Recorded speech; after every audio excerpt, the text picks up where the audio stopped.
to Mind Power Unleashed. Stay tuned to our feature presentation.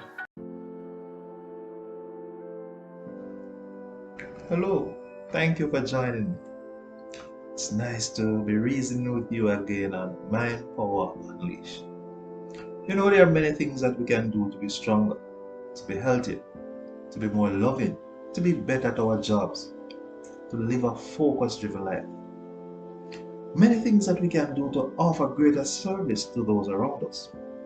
Personally, the belief is whatever we do, whatever we become, or wish to become, all begins with how the mind operates. Our outer world is created in the workshop of our minds. That is, our thoughts give life to things in our outer world. Now, the workshop of the mind is able to produce many things, or almost anything, if it is directed properly. There are some things that we can do that will greatly benefit our minds and will lead to our accomplishments if they are practiced. I refer to them as the workshop of the mind, the Magnificent Five. What are they, you may ask? Well, number one, definiteness of purpose. Number two, mind stimulation. Number three, converting purpose to plans and actions. Number four, leveraging the minds of others. And number five, acting in or applying faith. Today, we will look at the first of the Magnificent Five, definiteness of purpose. Now, there is a passage in the Bible. In fact, it's Daniel 1 and verse 8. It says, Daniel purposed in his heart that he would not defile himself with the king's meat, nor the wine that the king drank.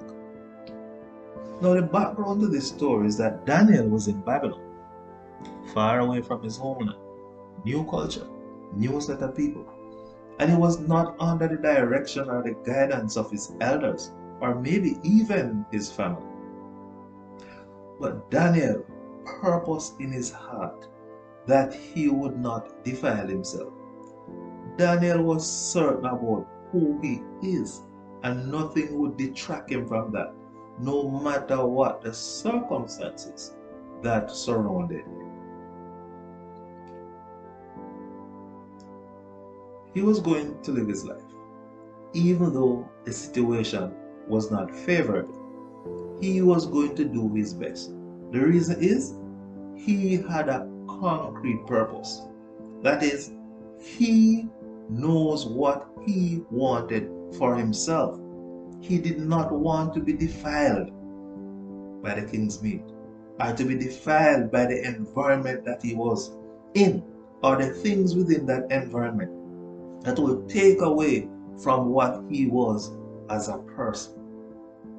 Then he purposed, that is, he acted according, or he acted in a way that would fulfill that certain objective that he had. What does that have to do with any of us, or all of us? We have to be certain in our minds about what we want, who we are, what we want to become, if we are going to move progressively towards it, and first to achieve it in our subconscious mind. I say subconscious because that is where all the magic starts. That is where things really happens for us, whether we know it or not. Our subconsciousness is key to achieving our greatest desires. Now, sometimes as an individual, I reflect on some of the many skills that I do have, then compare them with the value that I have created over time. And yes, at times I am disappointed. I'm not being ungrateful, as I appreciate the things I have accomplished. But self-introspection reveals one thing that is important to me. The revelation is that I could achieve so much more if I have not been trying to do so many things. And that is true.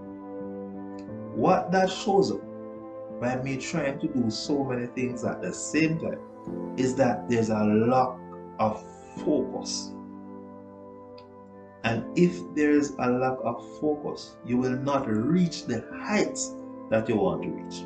You will not create the value that you want to create. A lack of focus is a pregnant sign of a purpose that is not clearly defined. And I would love to repeat that.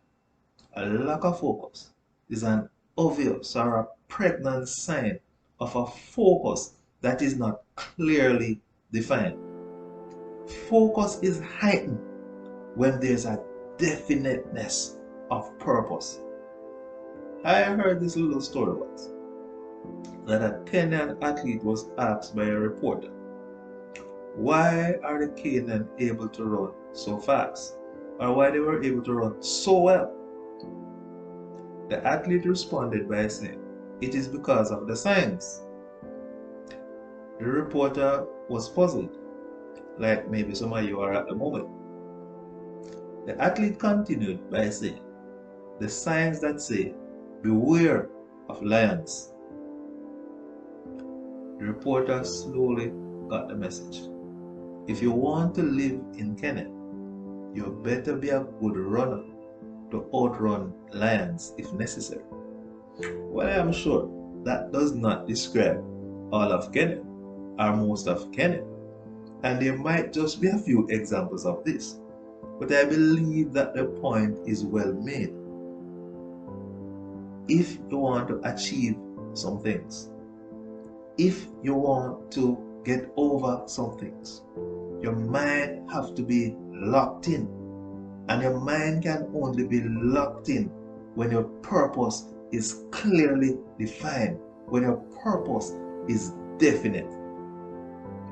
When the subconscious mind is locked in on a definite purpose, it produces a relentless drive and a determination that surprises even the very individual. I have surprised myself many times when I am locked in. I guess my problem is I am not locked in quite as often. The surprise may translate in the phrase, I didn't know I had it in me. And others will say the very same thing. I did not know he had it in him. No. When that which is seated in the subconscious mind, the conscious mind picks up on things that you would have missed with the use of your regular senses. Just want to re-emphasize that. When your subconscious mind locks on a particular idea, your conscious mind will pick up on certain things that your normal, regular senses would have missed normally. Let me be clear. It is not that they bypass our senses because our purpose gives clearer focus. It is that your firmness of purpose make your senses become more acutely aware of everything that supports its cause. How does this happen?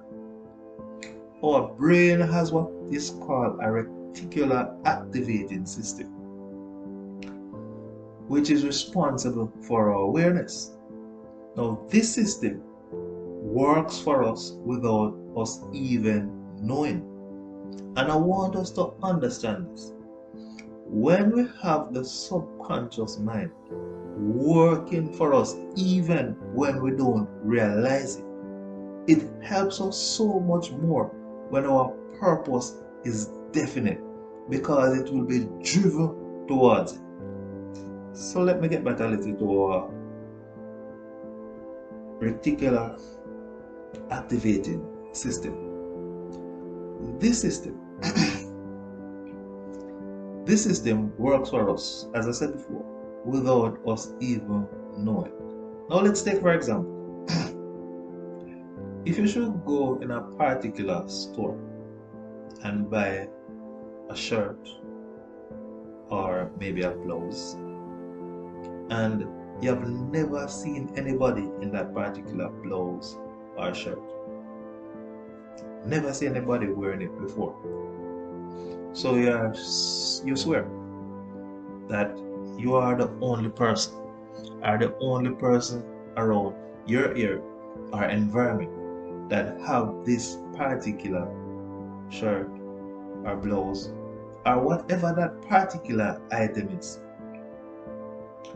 Now, as soon as you buy the item and you start wearing it, you start seeing it everywhere. Now, I don't know if it have happened to you, but it have happened to me on quite a few occasions.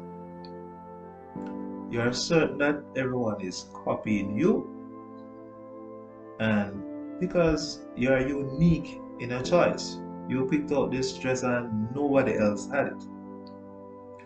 But here's what is happening. It could be that everybody is copying.